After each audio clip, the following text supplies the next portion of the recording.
Hello, it is Ryan, and we could all use an extra bright spot in our day, couldn't we? Just to make up for things like sitting in traffic, doing the dishes, counting your steps, you know, all the mundane stuff. That is why I'm such a big fan of Chumba Casino. Chumba Casino has all your favorite social casino-style games that you can play for free anytime, anywhere with daily bonuses. That should brighten your day a little. Actually, a lot. So sign up now at ChumbaCasino.com. That's ChumbaCasino.com. No purchase necessary. VGW Group. Void where prohibited by law. See terms and conditions. 18+. Hello and welcome. It is Eric Erickson here. Delighted to have you with me. The phone number, if you want to be on the program, 877-97-ERIC, 877-973-7425. We got to go down. It should be a rabbit hole. Unfortunately, it's not a rabbit hole. It's reality. And this is going to make some of you mad. This is one of those things. This should make you mad. This really should make you angry with the way progressives are operating in Washington right now. There is this thing you're going to start hearing about called ESG. ESG. It stands for Environmental, Social, and Governance. And right now, one of the provisions in the Democrats' reconciliation plan, beyond the $600, now $850 a month spying on your checking account, is a provision that would require your managers of your 401k to steer you towards investments in groups with good environmental scorecards, good social justice scorecards, and good gender equity scorecards for governance. You got enough women on the board. This is in the Democrats' reconciliation plan. Your 401k manager will no longer be allowed to just invest in the best stock for you. Your 401k manager will be presumed to not be investing in the best stock unless the company that it's investing in is good for the environment, good for social justice, or good governance, meaning women got enough members of the alphabet gang on the board. This is coming. This is in the legislation. It has been taken out and put back in repeatedly. It's in now. And now the Wall Street Journal is sounding the alarm that it's not just that. BlackRock and NASDAQ now want the Securities and Exchange Commission to impose their social and political agenda on all companies, including private firms. The SEC is expected soon to propose rules requiring companies to publicly disclose climate, board diversity, and human capital metrics. Large asset managers and government pension funds have found mixed success pressuring public companies to adopt these disclosures, which is why they're now endorsing government coercion. BlackRock CEO Larry Fink has threatened to vote against director slates of companies that don't comply with the Sustainability Accounting Standards Board's environmental, social, and governance disclosures. NASDAQ is requiring companies that list on its exchange to include 2 diverse board members or explain why not.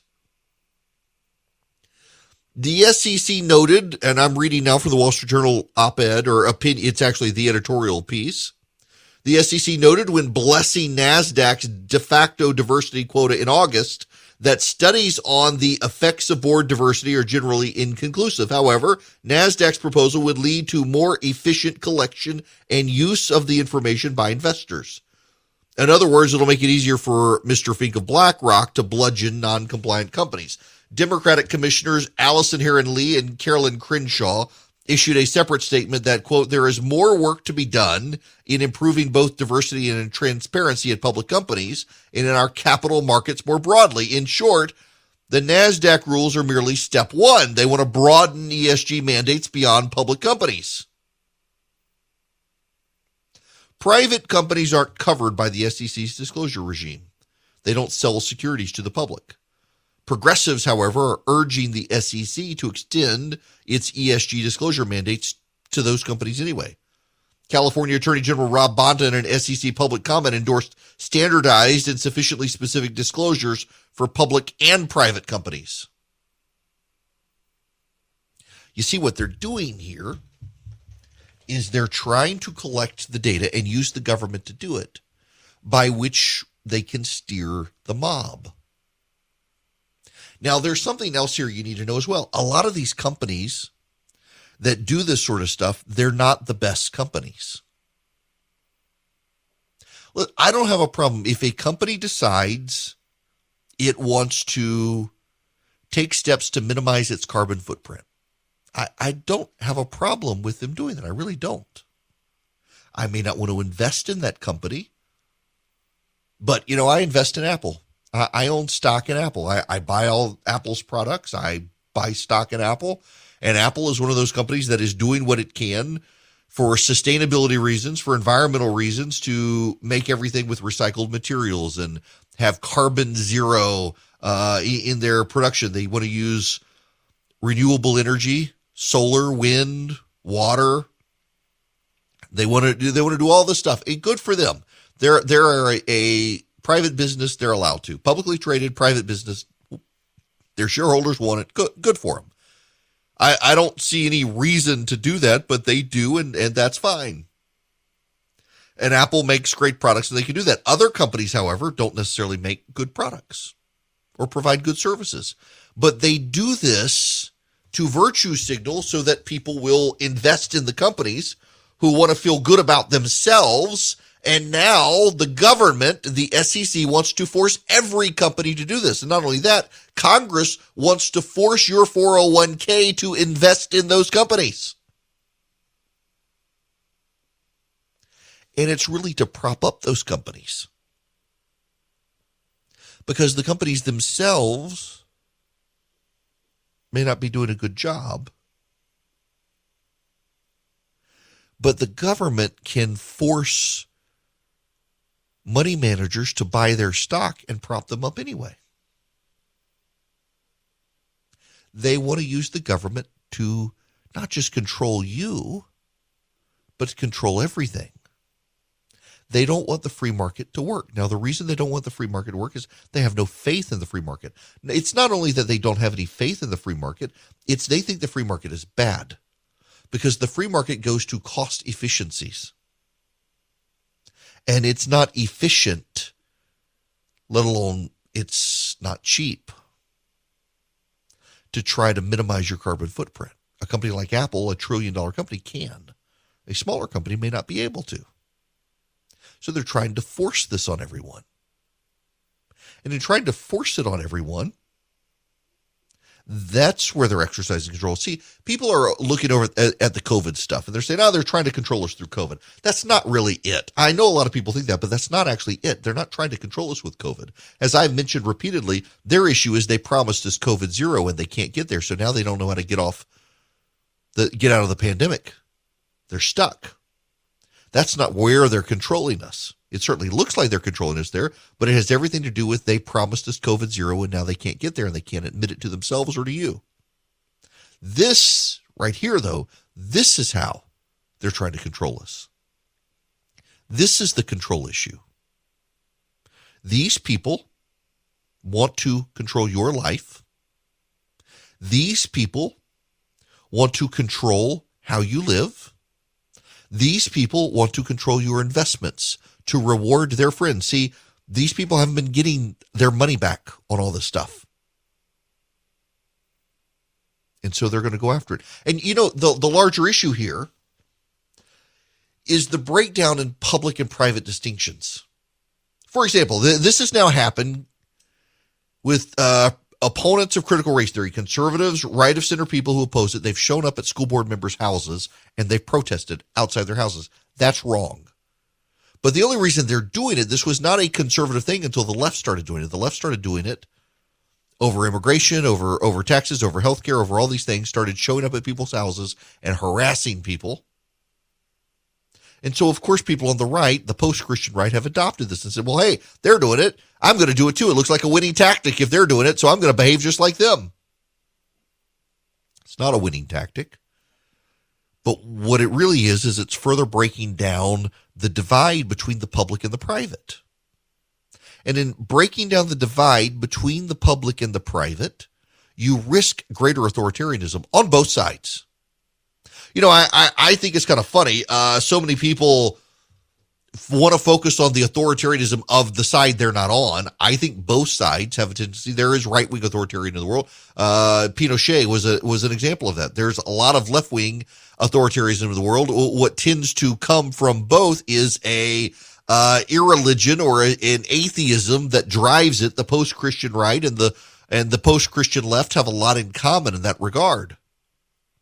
And one of the things that they have in common is this breakdown in the distinction between the public and the private, that there are things I can do in my public life that are different from things in my private life. And we as a society should be able to honor and understand the distinction between things you do in public and things you do in private.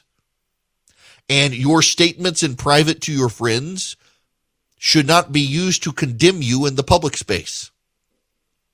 And your private life, your home, and your family should not be used to punish you for your public statements or votes or performance or behavior. And yet all of this is, and increasingly it's the mob doing it. And the mob is largely wielded by the left, and it is largely designed to shift us publicly. I get a lot of people. You would be amazed at the number of people who on a regular, sustained basis come after me for talking about the transgender agenda. The reason I do it is because I know there is a concerted effort to get all of us to shut up about it. There are some people who say, well, you're just obsessed. It has, listen, they're way more obsessed with me than I am with them. But I feel obligated to talk about this issue because the bullies on the left want to shut everyone up, and they can't yet shut me up. And as they shut more and more people up, including now, it looks like Dave Chappelle, those of us who are concerned with this growing authoritarianism on the left should be obligated to speak up about it. Yeah, Twitter, shut me down, suspended my account for 24 hours after calling the man from New Zealand, Laurel Hubbard, a man. Ali Bestucky was the same way. My buddy Brian Mattson, who probably very few of you, if any, have heard of. He's a theologian up in Montana. Great dude. Really, really, really just love the guy. And his account has been turned off for noting that the new admiral in the health service is not actually America's first woman admiral, as some have reported it in the media. And as Twitter becomes more censorious on this, and others do as well, I just think I've got an obligation to talk and to speak the truth. The left is trying to use the government and corporations to censor you, and they don't understand they're playing with fire because there will be a backlash. There will be a backlash. When they're now trying to steer your 401k accounts to make investments they deem worthy instead of what the free market deems worthy, they're headed to a very bad place. They're taking all of us there with them, and that's going to foster levels of resentment.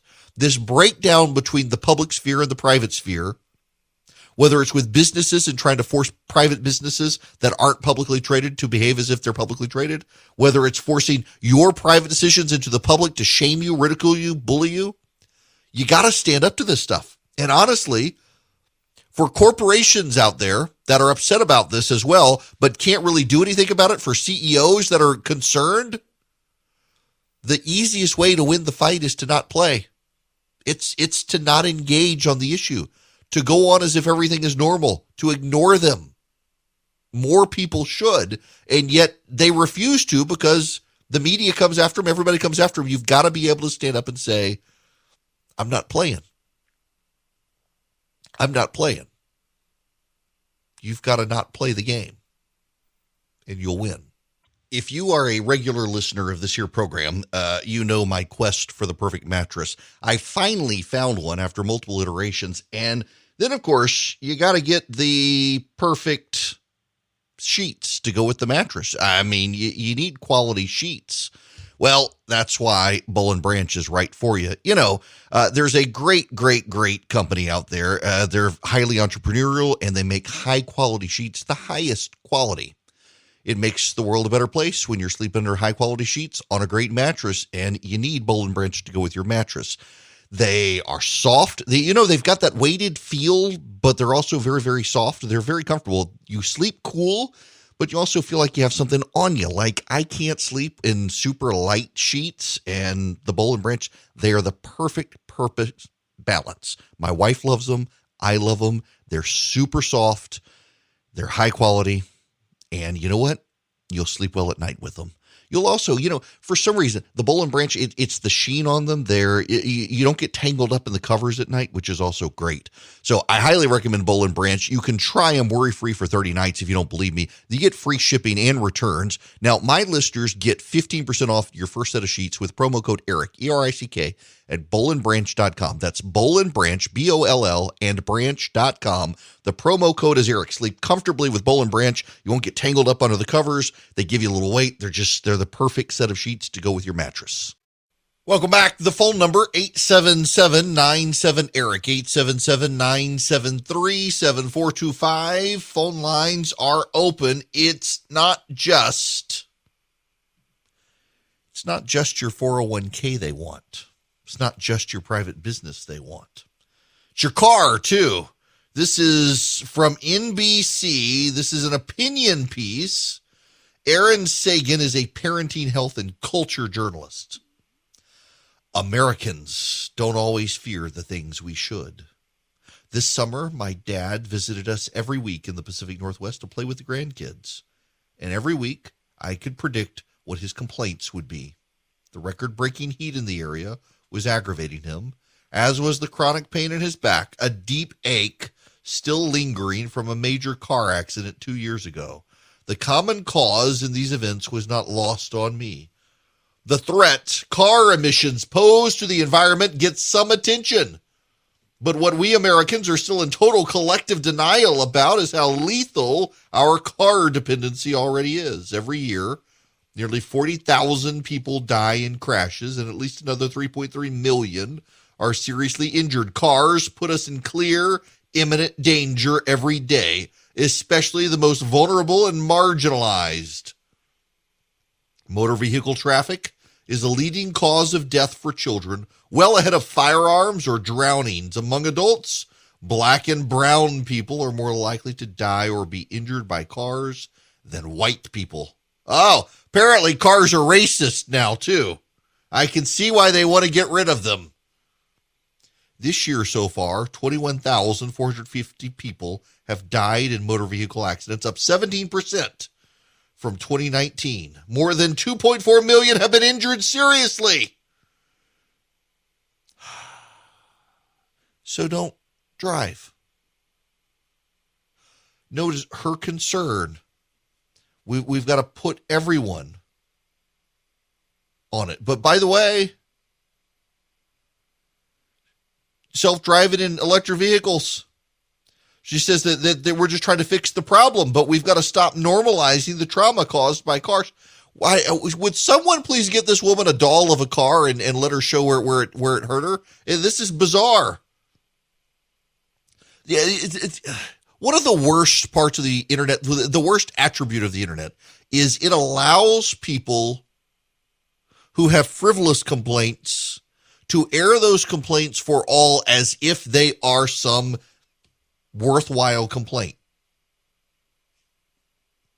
Now let's play this out.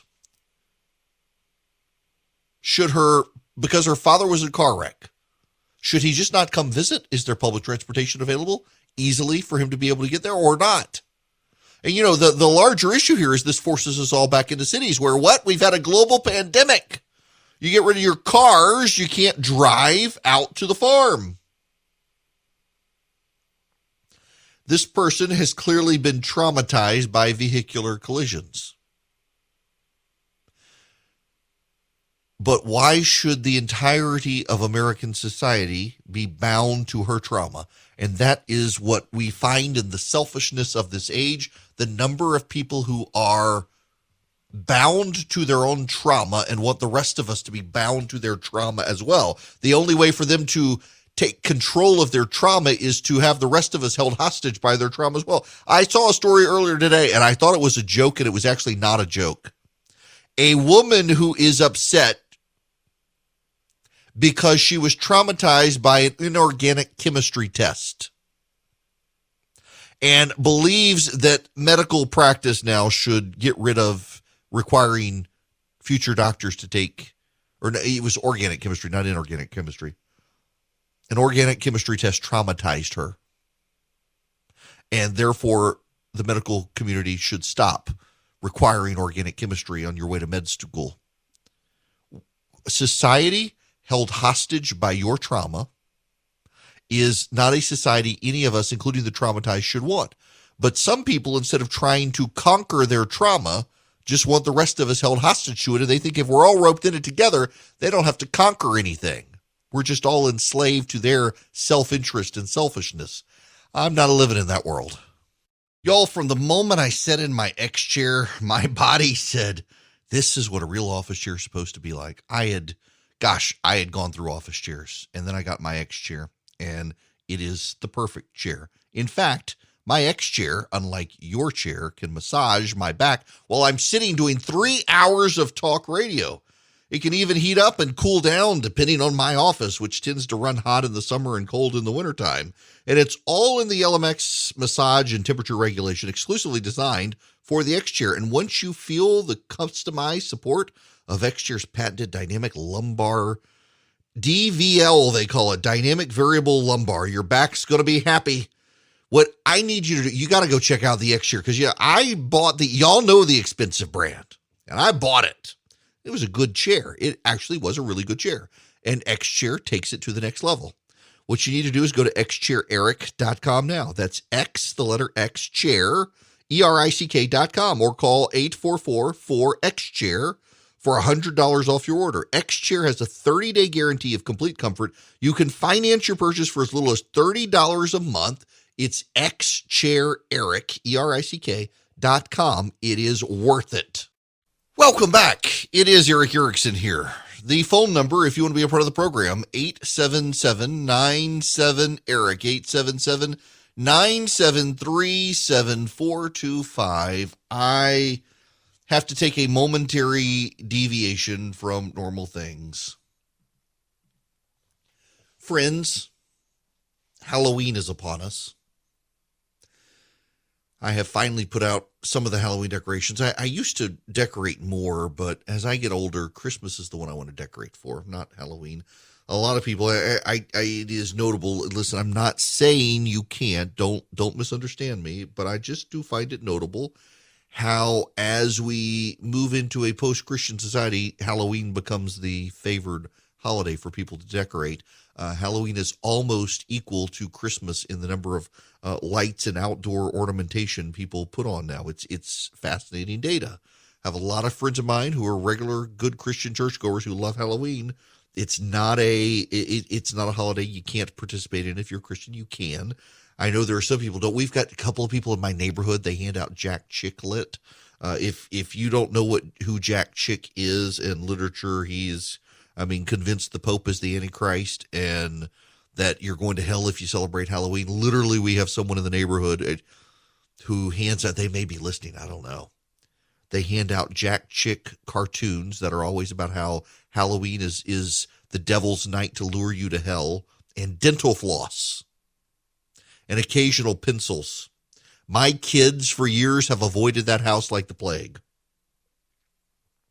Well, friends, I'm here to tell you, assuming you are still making the last minute decisions on how to dress or how to dress your child for Halloween, please avoid the prostitute outfits. Please don't dress your child up like a prostitute. The prostitute phenomenon has taken off at Halloween. You can get the slutty nurse. You can get the slutty superhero. You can get the slutty cocktail waitress. You can get the slutty, you name it. You can prostitute your toddler out there in their Halloween outfit, which is just, the prostitute ghost, The prostitute jack-o'-lantern. I tell you what, folks, they want your children to dress like prostitutes. It's appalling to me every time I go to a Halloween store and you got the rows of costumes. Why is it that every woman's costume is designed to make them look like a prostitute? I have no idea. Well, the ADL, Anti-Defamation League, they're out helpfully to tell you to be careful in how you dress up. I wish I wasn't making this up. But the Anti-Defamation League is out to tell you how to rule your life. Halloween should be festive and exciting. When approached thoughtfully, the holiday can bring not just candy and costumes, but creativity, learning, and community building. But to ensure that Halloween and other holidays are positive experiences for all, they need to be inclusive and respectful. The following tips and guidelines can help teachers address potential issues like cultural appropriation, cultural stereotypes, and costumes that marginalize those who don't conform to traditional gender norms. Holidays that focus on dress up can fall into stereotypes. It's important to establish an understanding within the school community that Halloween can be creative, fun, and respectful of students or adults wear costumes that convey stereotypes or demean cultural groups. Be sure to address them. Learn why blackface is offensive. Learn why costumes based on stereotypical representations of ethnic groups, like dressing as an Italian or a Mexican, generalize groups of people. Learn why dressing like a person who is poor depicts people from low-income households as stereotypes.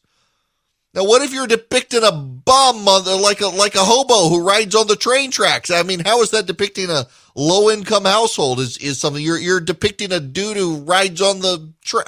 This is bizarre. Dress up can be an opportunity for children to try on different personas. Unfortunately, much of the marketing and messaging around Halloween costumes ends up narrowing the horizon. Girl costumes focus on dresses and being pretty, like princesses and fairies. Even superhero costumes for girls include skirts. Many Halloween costumes perpetuate gender stereotype. Oh my gosh. I can't go on. This makes my head hurt. Listen, don't dress your child up as a prostitute for Halloween, but also don't listen to the Anti-Defamation League. Yes, are there costumes that are inappropriate and racially offensive? Yes, and I bet you know what they are. And you can still get elected governor of Virginia if you wear them. Think about that. Terry McAuliffe will campaign with you in Virginia.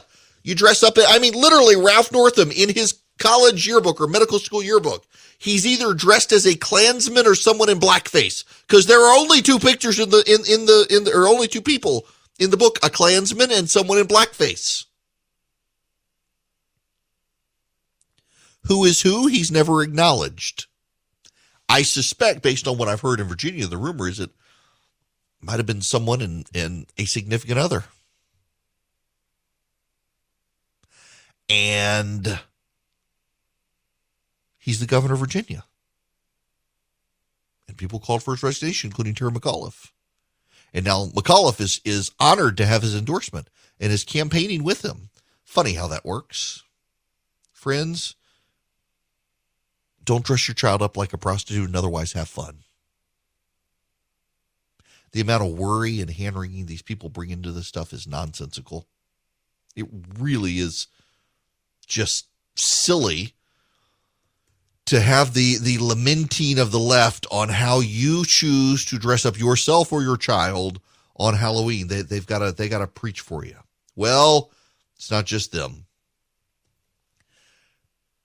The Democrats, I think, are fully committed at this point to losing Virginia. Here is a tweet from Kamala Harris. President Biden and I released the first ever national gender strategy. This is our vision for the future for our nation, one that is a bold strategy and one that this moment calls for, a strategy on gender equity and equality. Now listen to this garbage. President Biden and Vice President Harris believe that advancing gender equity and equality is fundamental to every individual's economic security, safety, health, and ability to exercise their most basic rights.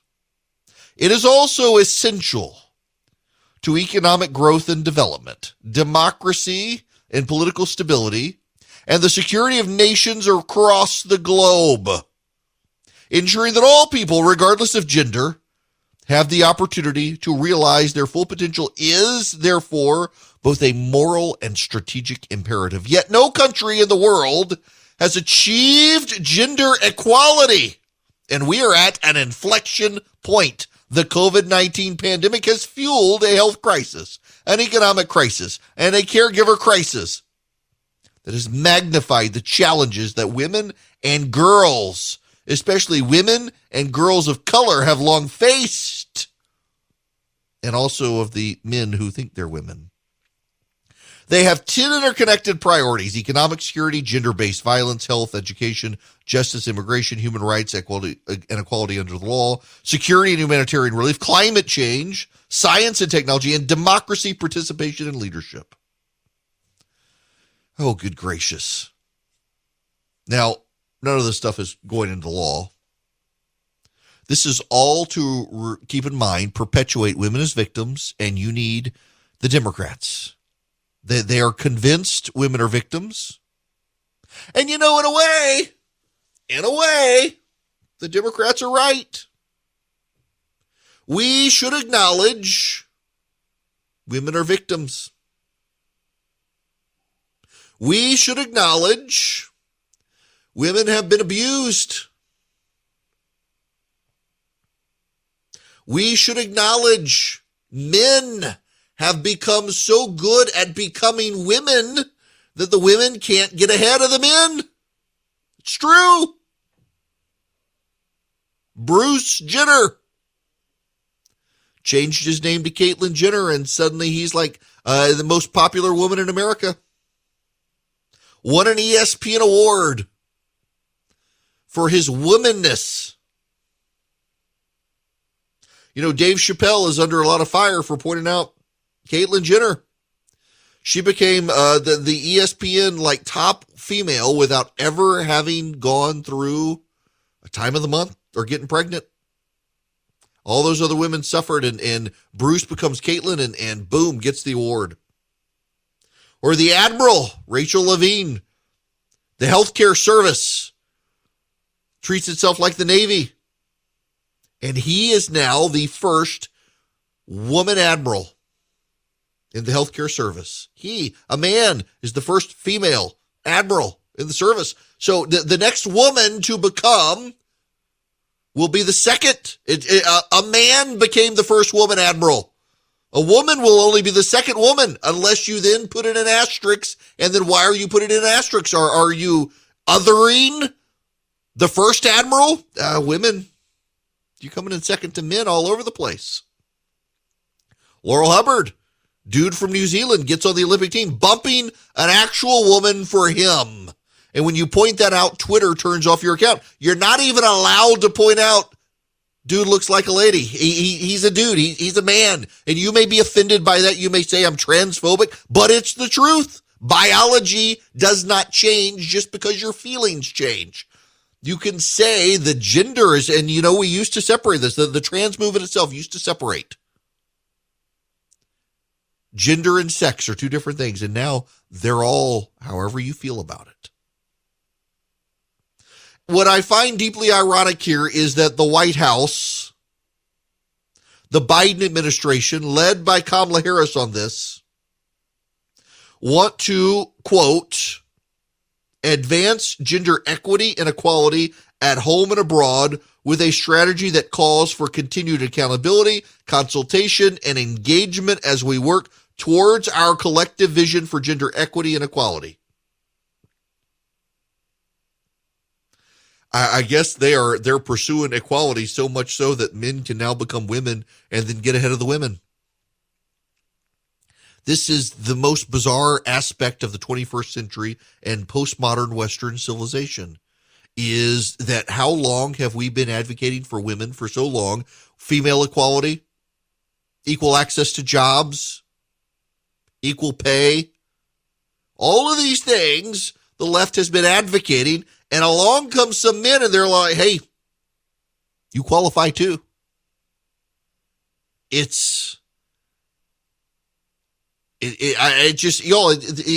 got to admit, it kind of boggles my mind.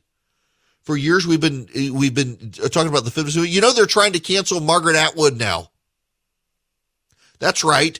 The woman who wrote The Handmaid's Tale, the handmaids are trying to cancel her because she had the audacity last week to talk about some of the uniqueness of the female experience that cannot be shared with those who transition to becoming women, and they want to cancel her for that. I mean, she should be canceled for writing The Handmaid's Tale. I'll take the other. If we got it, I mean, she deserves to be canceled for that trash. And if we can't cancel her for that, I'm totally fine with them canceling her for the other, even though what she said was the truth, but you're not allowed to say the truth. And she, of course, wrote the dystopian future and made it somehow about men oppressing women this way. And it's the women oppressing the women. That's what's going on here. It's the women oppressing the women. Unless you agree with certain ideas, you're not woman enough. And a man can now be more woman than you because of it. We live in crazy times. And you know what? In crazy times, you should stand with those who stand with you. You should do business with those who want to do business with you and share your values. You should consider for your cell phone carrier, Patriot Mobile. They're the only Christian conservative cell phone company in America. They are explicitly so, by the way. And they give a portion of their profits to the pro-life cause, to the Second Amendment cause, to veterans and first responders. In a crazy culture war time that we're in, where so much of the left hates you and is steering corporate America against you, here's a cell phone company that shares your values and wants to do business with you. And with my name, you can get free activation. PatriotMobile.com/Eric is where you go. You can see their coverage. They've got 100% U.S.-based customer service. So if you want to call them, you can call them 972-PATRIOT. Tell them Eric sent you. You get free activation. They're a good company. They're good people. They share your values. You should do business with them. PatriotMobile.com/Eric. I got a question. I got a real serious question. Who, within the National Institutes of Health, who is trying to take out Dr. Fauci?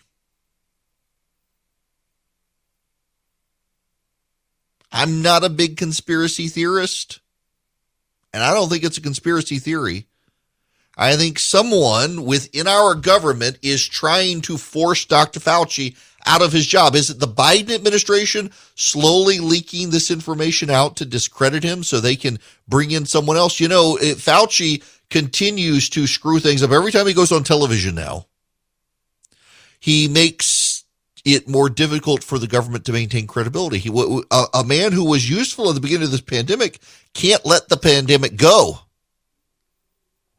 Can't let it go. He's 80 years old. Maybe it's time to retire. And it sounds like someone within the government or some group within government is now trying to make that happen.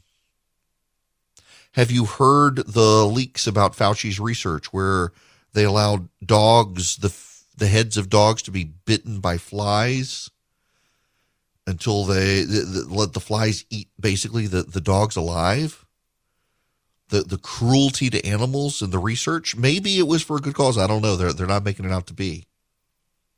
And then the leaking that in fact there was gain of function research done at the Wuhan lab. He was on one of the Sunday shows, and they asked him questions about it. It was, let's see, I want to get the sourcing right on this. It was on This Week on ABC News with George Stephanopoulos. They asked him about it. This is his answer. Well, I obviously totally disagree with Senator Paul. He's absolutely incorrect. Neither I nor Dr. Francis Collins, the director of the NIH, lied or misled about what we've done.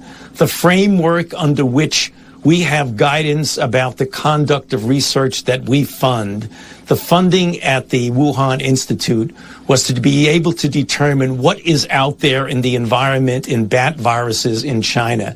And the research was very strictly under what we call a framework of oversight of the type of research. And under those conditions, which we've explained very, very clearly does not constitute research of gain of function of concern.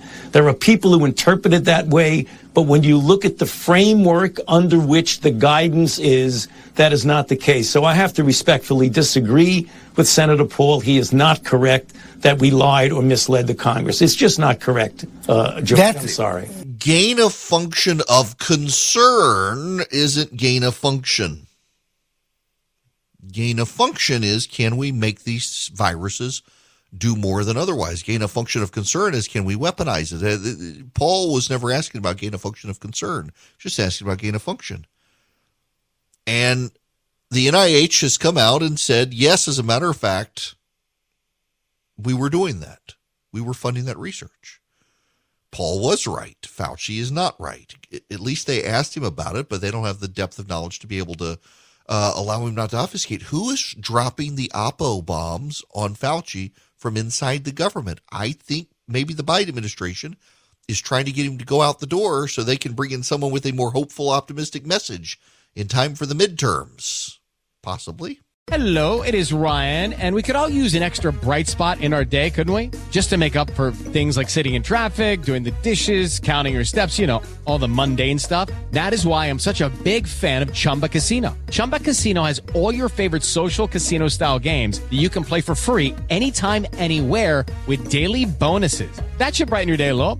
Actually, a lot. So sign up now at ChumbaCasino.com. That's ChumbaCasino.com. No purchase necessary. VGW Group. Void where prohibited by law. See terms and conditions. 18+.